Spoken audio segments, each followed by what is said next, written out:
Welcome to a Designated Drinker Show limited series, the Do-Gooders Social Hour.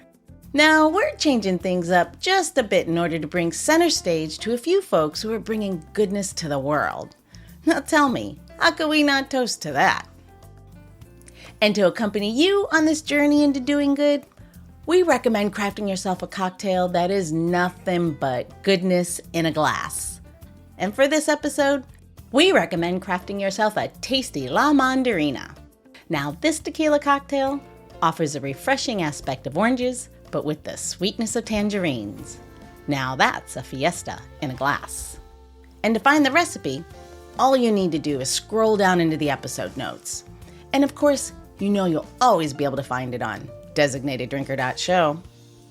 And don't worry, we'll be right here waiting for you. Well, hello, everyone, and welcome to the show. I am your host, Louise Salas, and with me is a guest who is an entrepreneur who is so inspiring. He's cooking up change and serving up goodness, literally and figuratively. Before we get there, though, let's talk about James Hemings for a minute. Just for a minute. So James Hemings, aka the OG of American chefs, was a culinary trailblazer who brought French cooking to the United States and changed the game forever. Despite being born into slavery, Hemings became the first American chef to train in France, learning from some of the best in the biz at the time. He was Thomas Jefferson's personal chef, and he introduced Americans to delicious French dishes. Okay, this happens to be one of my favorite, is creme brulee. And I don't know who doesn't like mac and cheese. So obviously that was a game changer for the food landscape at the time. And he passed his skills along to other cooks, which obviously spread the love, the culinary love, which is funny as we see it then. It was very innovative and out of the box thinking of cooking. Now it's pretty much commonplace, the way we see it now. But like today's guest, James Hemings had an impact on American cuisine, and it's undeniable. James' legacy lives on through the dishes he created and the culinary traditions he'd helped establish. So he may not be a household name, but the dude is truly a culinary legend. So again, speaking of those who are changing the American landscape, brings me back to today's designated drinker. He is doing just that for school children and please correct me if I'm wrong, I know you will, it's New York, Philly, and DC? And New Jersey. And New Jersey. He is the founder and CEO of Red Rabbit. He is no other than Rhys Powell. Welcome to the show, Rhys. Thank you, Louise. How are you? I'm doing great today. Good. I want our listeners to find out all about you because I find you incredibly inspiring. And I know they will too. And I want to find out what drove you to even to start Red Rabbit. But before we do that, can you give us our little soundbite on what Red Rabbit is? What is that? Red Rabbit is one of the country's premier Black-owned school food management companies. We uplift Black and brown children in schools around the Northeast and the Mid-Atlantic. We've been in business for almost 20 years now, and we serve students, like you said, in New York, New Jersey, Philadelphia, and soon, hopefully, Ward 7 and 8 in DC. Our meals are nutritious, they are made from scratch, and most importantly, they're culturally relevant, which means they're familiar to the kids and they uplift them and they provide an air of celebration and joy in the cafeteria. That's amazing. It's so different from what the school lunches I got, which we talked about last time with the square pizza. Came in that cardboard box that had like a tin in the inside. I don't even know. I don't even know if that's considered food. It shouldn't be. So with that, will you tell us a little bit about yourself? Where did you start in all of this? Where's your journey begin? I'll tell you a little bit about my journey. So my journey with Red Rabbit started in 2005. I was working in Wall Street, and a friend of mine asked me to help him provide healthy meals for his 4-year-old daughter. I, at the time, was the most food conscious member of my social group, which isn't saying a lot, but he asked me to help him, and we did a little bit of research. And when we realized there wasn't anyone really working on this, or there weren't any good options, that's when we decided to start Red Rabbit. That story is interesting, but I think what's even more interesting about this story of Red Rabbit and kind of how it weaves into my story is the evolution that the company's had over the years. I think that first version of Red Rabbit was really a convenience-based company. Think two busy parents really wanting to give their child healthy meals and just looking for a nice, easy, convenient option. So we would swoop in and kind of be that solution for them. But the more I learned about the school food industry, and the more I learned about how kids were served food in schools, the more I realized that the real need wasn't serving busy parents as a convenience company, but it was really working to ensure that kids, primarily in public schools, could get healthier meals. And so we had our first pivot a couple years into the business. We shifted from focusing on parents to really working with schools and school districts in the public sphere. I kind of say that at the time we went from serving healthy meals for kids to healthy meals for all kids. Our second pivot, though, happened a few years after that, and it came after a lot more insight into how the industry works. I personally wanted to learn a lot more about the impact we were having and get an understanding of why did our organization need to exist beyond the reasons an organization or a company exists to create wealth for the ownership. Why were we needed inside of our society? And that journey, I think, is probably the most interesting part of Red Rabbit and probably the most interesting part of my journey. And that pivot led us to be a social justice organization. We started to really look at how the school system evolved the way it did. What were the decisions that we as a society made about serving kids, especially kids in urban schools, and how did we end up where we ended up? And we realized that the work that we were doing at Red Rabbit really was an extension of the civil rights work and social justice work that had been done, I want to say, over the last 50, 60 years, but really since the founding of our country, and that we were just the current version of how do we take care of the country's most vulnerable? How do we uplift children? And everyone's really, it's hard to fight against uplifting children, but how do we go about uplifting children and giving them the best of what our society has to offer? Oh, no, I'm sure there's somebody who's going to argue that point. I wouldn't agree, but especially in this climate. So I want you back up just a little bit further, because you didn't just grow up on mainland United States, correct? No, I grew up in the Bahamas, Nassau, Bahamas, very small country. Yeah. Do you think that growing up, because so I lived on an island, but as an adult in Hawaii, and living on an island is very different than living on the continental, United States, or on a much larger piece of land than an island. But how do you think that influenced your career and your journey? In particular around food, I think I often look back to my experiences on the island in the Bahamas growing up. I think in the 70s and 80s when I was growing up, we had a lot of access to fresh fruits and vegetables in a way that I haven't seen, especially now that I have children of my own. My own children have access to them. I mean, fruit trees were abound on the island.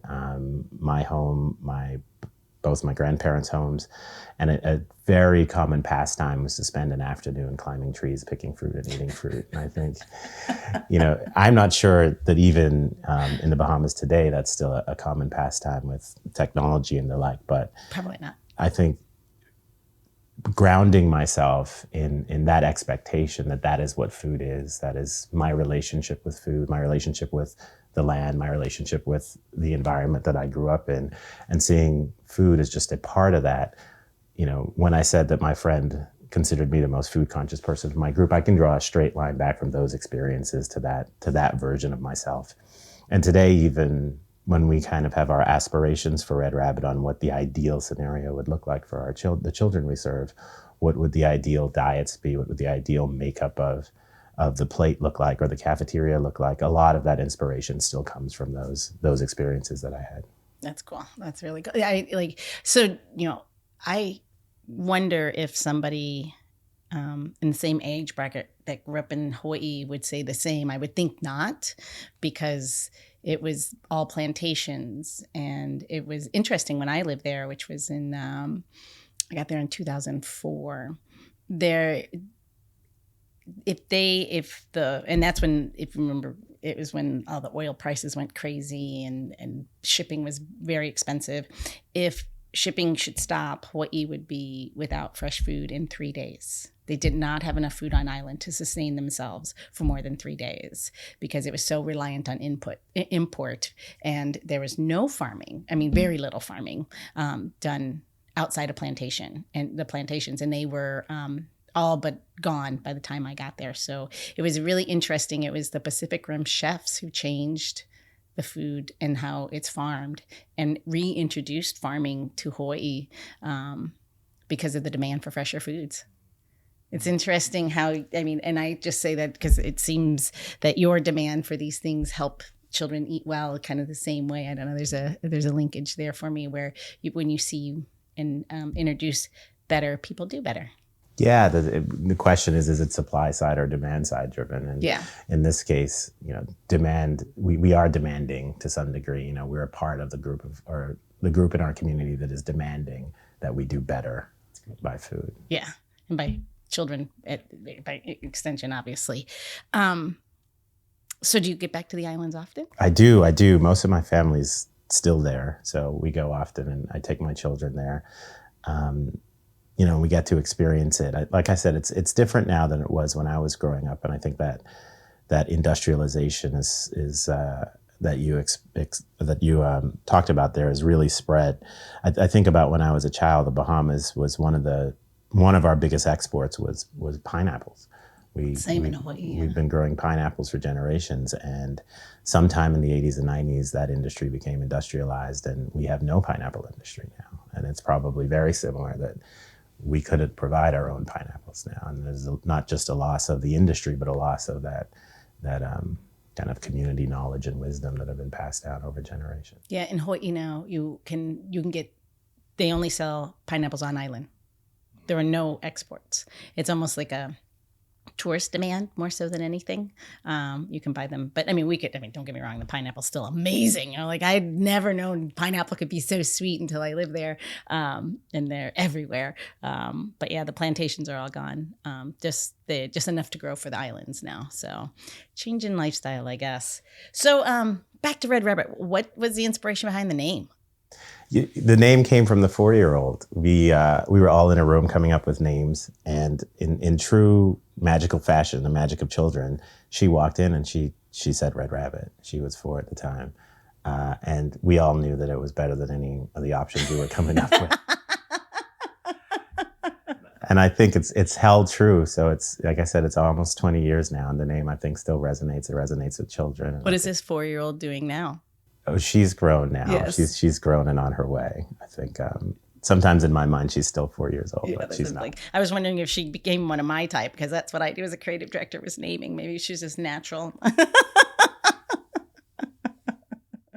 So, it's an obvious reason why childhood nutrition is so important, but how did you see a business within that?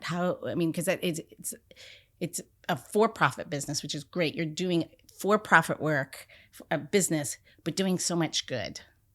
What was it that made you go, this is a calling? Yeah, it really did become a calling. I think the story I tell is that in the early years of the company, before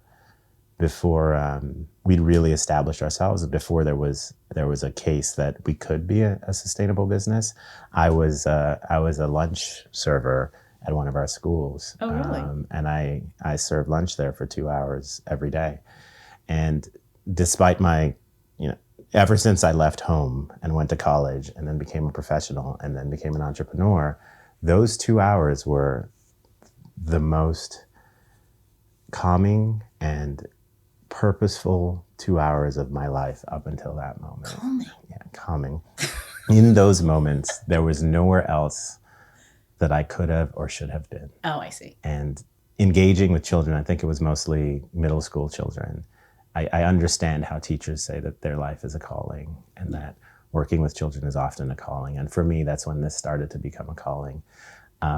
Taking that passion and turning it into a sustainable business was quite a journey. I think the decision to be a for-profit business was something we took very seriously. Mission has always been an integral part of what we do.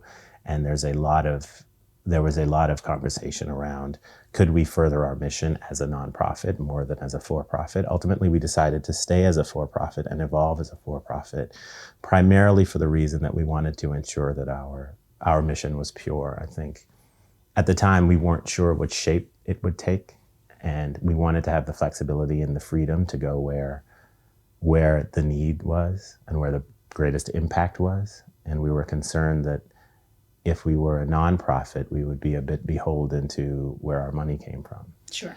And as a for-profit, we have just one one master, and that is that we have to provide a product that adds value, and we have to provide a service that adds value to the lives of our customers. Otherwise, they won't use us, and our customers are the children that we serve. And so that discipline of being challenged consistently to prove that what we are doing is worthwhile and is worth whatever it is that we charge for it has permeated our organization. And I think that discipline has helped us shape the organization as we've grown. And so growing into an organization that is able to be sustainable as a for-profit. And I'll say this is the second reason to be a for-profit is the sustainability aspect. If we could show that this work didn't depend on charity, but it actually was something that was valued by the community, and the community was willing to support it in a way that you could build a sustainable business, was very important for us. And I think it sends a message out to broader society and becomes a bit of an inspiration to broader society to say that investing in children and uplifting the children that we serve is something that is valuable, that is needed, and other industry, so whether it's other food service management companies or other organizations up and down the supply chain, can focus on this and invest in it because we've kind of set an example and we've shown that it's something that can be done. That's awesome. I mean, it all makes solid business sense. And so as a small entrepreneur myself, like to hear you say things, I'm like, yeah, that makes so much sense. But then to think that you are on that cusp, but you are just following it's so passion driven. I think that's always the key to being successful business. You got to love what you do, but it seems like it goes even further. It's like you bleed, breathe, all of it, sweat, tears, all of it is nothing but this. Yeah, and it They're really tiny little red rabbits. No. It took a turn too when I had my own kids and I put them in school. I think, if there was even a way to be more passionate about something, seeing the school system from the perspective of a parent and understanding how vulnerable you are as a parent and how much trust you have to have that the system is going to take care of your children, which are the most important thing in your life. And then, realizing that the folks in charge, whether they be the head of the school, whether it's a public school and it's the politicians in the city council, or whether it's organizations that work with the school, we really have to trust that those institutions have our children's best well-being at heart. And when I became a parent and I put my own children in school and I started to really understand the role of school in shaping a child, that deepened my connection to this work, but also gave it a shape that I think is evident in how we present ourselves now, and that there's nourishment and there's physical nourishment, which is an aspect of what we do. We provide food and we are very thoughtful and intentional about the types of food we provide. But then there's also a form of spiritual and cultural nourishment that, again, when you put your child inside of a school, they're there more than they're at home. And that environment is going to impact how they see themselves and who they are. That's why I learned all my cuss words.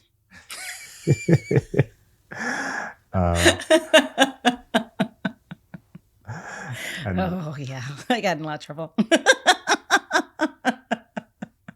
And that context then started to shape who we were as an organization, that providing that uplift and that affirmation was something that we could also do. Well, I'm going to have to put this a little bit on hold because Alex over there, again, giving me stink eye. She's holding up what time it is. So what that means is this is the end of part one with the founder and CEO of Red Rabbit, Rhys Powell. But don't worry. We have so much more to discuss. I really want to dive into how you approach food, which is going to be, I know it's going to be a great conversation. So, hey guys, go grab another drink and get ready for part two so we hear more about Rhys and Red Rabbit. The Designated Drinker Show is produced by Missing Link, a Latino-owned, strategy-driven, creatively fueled production co-op. From ideation to creation, we craft human connections through intelligent, engaging, and informative content. Also in the Missing Link lineup of podcasts is Roger That, a podcast dedicated to guiding you through the haze of dementia, led by skilled caregivers.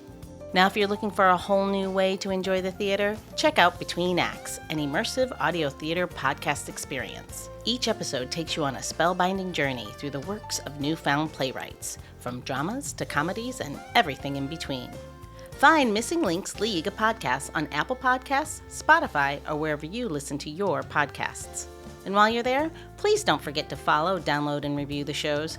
Your reviews help our shows reach new audiences. To find out more about Missing Link, visit missinglink.company.